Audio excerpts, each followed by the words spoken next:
Alice subiu aí, né, essa manchete do Zanin, como a gente falou há pouco, coube a ele, né, decidir se ia instalar ou não a CPI do Banco Master, e ele negou o pedido para obrigar a Câmara a instalar a CPI. Portanto, o Centrão agradece. Olha, já que a gente está falando Ô, da Guga, STF. Oi, Guga, diga. é importante ver se a Alice passa aí para a gente um pouquinho mais da matéria, para saber qual foi a decisão, O argumento. qual é o argumento do Zanin para isso. Se der para aumentar um pouquinho essa imagem, que eu não consigo ler aqui, mas, enfim, vamos tentar ler a notícia. Se der para aumentar um pouco, o ministro STF negou o mandado de segurança para instalar a CPI do Banco Master. A decisão proferida, o Zanin afirmou que para conceder um mandado de segurança é necessário apresentar prova de clara omissão apontada e que não há documentos que comprovem que o presidente da Câmara tenha se recusado ilegalmente a instalar a comissão, caso CPI aí, não a CPMI. Então, ele está dizendo que o Hugo Mota, por enquanto, não há provas de que ele está omisso. Não O foi Guga, apresentada. Oi, diga. o que o Zanin está dizendo aí é uma coisa óbvia, né? O Hugo Mota, tanto o Hugo Mota quanto o Alcolumbre, eles têm a prerrogativa de instalar a comissão ou não. No caso do Hugo Mota, há CPIs já instaladas e tem uma fila de outros pedidos para outras CPIs. É E verdade. pelo regimento da Câmara, você tem que seguir a fila.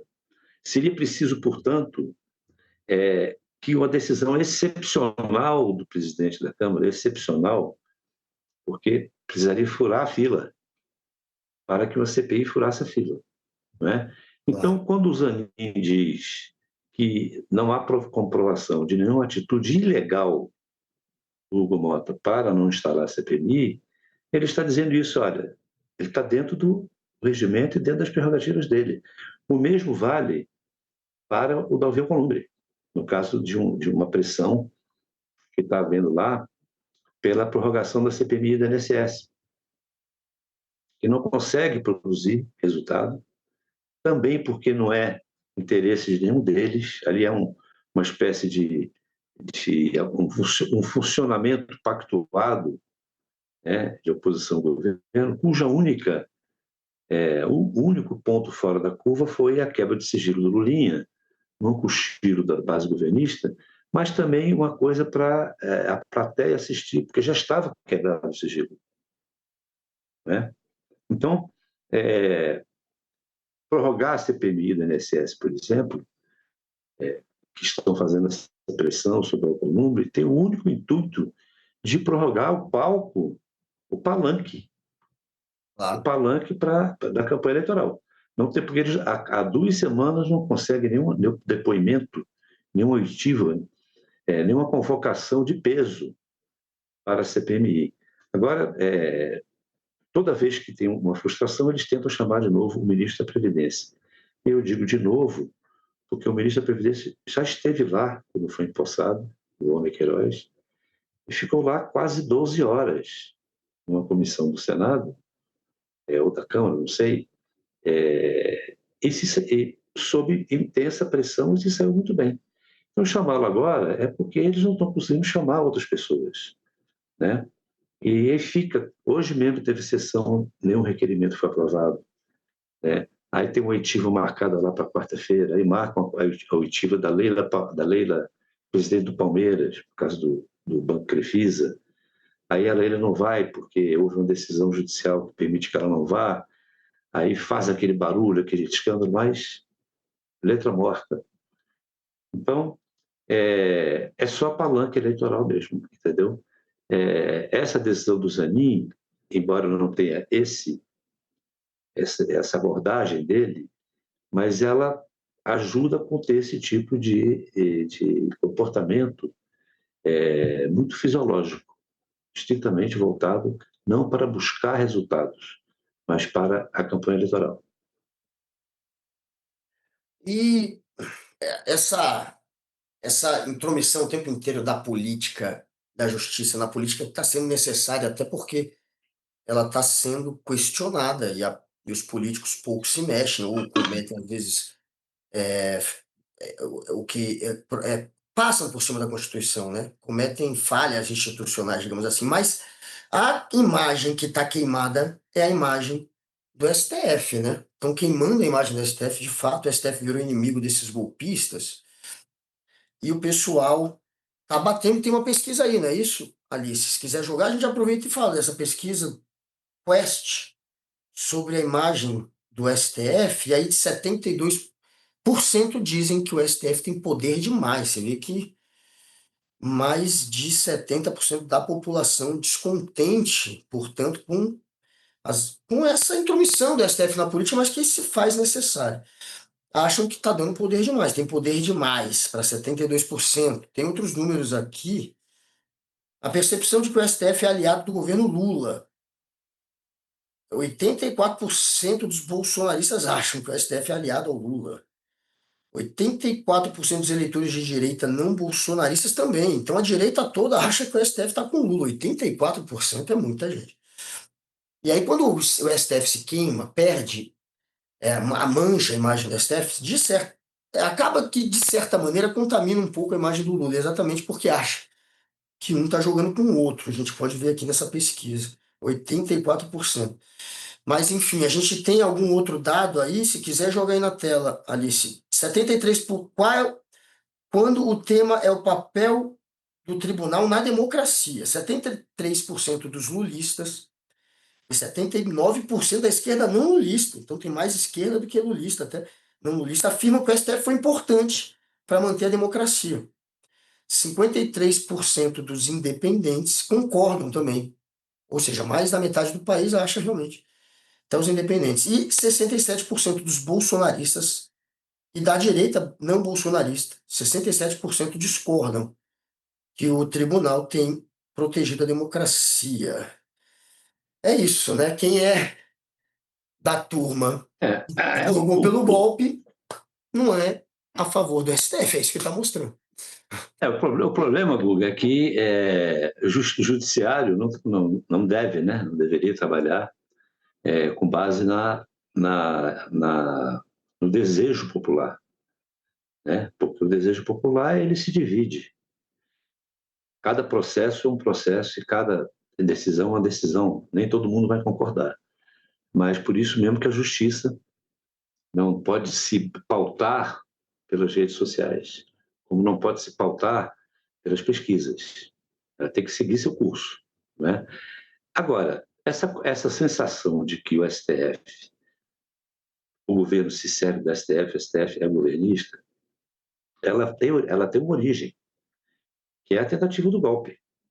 Aquela invasão da Praça dos Três Poderes, a depredação dos três prédios, os prédios mais simbólicos dos três poderes, tudo aquilo que caracterizou e mostrou que havia um golpe em curso, né, teve o repúdio imediato de todos os governadores do Congresso, portanto, dos três poderes, e na sequência, quem teve que dar sequência, ou melhor, consequência àquilo, foi o Poder Judiciário através do STF. Então, você vê que foram 2 anos em cima desses processos, desse enredo do golpe, né? E isso passa a ideia, número um, de que o tribunal está com muitos poderes, né? Porque não é comum a gente ver na cena do país as prisões, mandatos de busca e apreensão, etc., investigações serem conduzidas pela Suprema Corte. Naquele caso foram, em função não só dos personagens envolvidos com a autoria intelectual do golpe, mas também pela gravidade dele. O próprio Supremo foi atacado, né, fisicamente. Então, isso passou a ideia de um acúmulo de poderes porque se estendeu por 2 anos. E segundo, passa a ideia de uma parceria com o governo porque o governo era alvo do golpe. Então, aquele que defendeu o golpe, que é o STF, estava evidentemente defendendo o governo eleito. E daí em diante, você passa a ter uma série de tentativas, porque eu sempre digo, o 8 de janeiro não terminou. Eles não desistiram do sistema de direito. Você vê que, na sequência disso, eles continuaram fustigando o STF e tentando desgastar o tribunal, fazendo com que ele, quase que semanalmente, tenha que negar isso, negar aquilo. Agora mesmo, essa do Zanin de negar a instalação da CPMI, eles sabiam que, levando isso para lá, vai ser negado. Porque eles sabem que a decisão de não instalar é prerrogativa da presidência da casa. Né? E sabem que a presidência da casa não cometeu nenhum ato ilegal ao não instalar. Então, esse é um assunto interna corporis do Congresso. Quando ele leva para o STF, ele acumula mais uma matéria que é do Legislativo, mas da qual ele abre mão do seu poder decisório para recorrer ao Judiciário, para depois reclamar que o Judiciário está judicializando a política, está legislando isso e aquilo. Né? Então, bem, mas você tem a pesquisa. Né? 72% diz que a STF tem poder demais. Até aí tudo bem, isso não causa dano de imagem. Né? O dano de imagem que eles querem causar é que o STF eles querem caracterizar que ele persegue, ele não defende a democracia, ele persegue determinada ideologia. É isso que eles querem dizer. Mas isso não acredito que esteja nas pesquisas. Né? Você veja que você tem ali, você não pode falar isso do Luiz Fux, você não pode falar isso do André Mendonça, você não pode falar isso do Nunes Marques. Até aqui, Zanin não deu nenhuma prova de proteção ou de decisão favorável ao governo. Né? Essa decisão dele de hoje é de respeito ao Congresso. Enfim, você não tem aqui comportamentos que caracterizem esse tipo de divisão ideológica. Né? Você pode até dizer, fulano ideologicamente eu sei que ele pensa de tal jeito, tudo bem, mas vamos nos ater às decisões. Né? Você vê que lá nos Estados Unidos, por exemplo, a Suprema Corte, todos os perfis ideológicos são amplamente caracterizados. Lá os juízes são de democratas ou republicanos, claramente. Todos eles, todo mundo sabe quem é quem. E isso não determina nenhum tipo de crítica, ou de ação, ou de algo que justifique impeachment de ministros. Né? O que importa são as decisões. As decisões estão sendo tomadas com base na Constituição, todo o tempo. Né? Agora, se algum ministro vier a ser flagrado com um tipo de comportamento não condizente com o cargo, isso precisa ficar amplamente provado, mas muito bem provado, sem nenhuma margem de dúvida, né? Nada que possa ser especulativo, porque trata-se de uma coisa muito séria, você tirar um ministro com um comportamento indevido. Né? Isso tem que estar muito provado. Né? E até aqui, o que nós temos são tentativas de causar dano de imagem por comportamentos que não caracterizaram em nenhum momento crime ou algum tipo de ilegalidade. As investigações continuam da Polícia Federal. Não em cima dos ministros, mas em cima dos casos onde eles apareceram. Né? Vamos ver daqui para lá.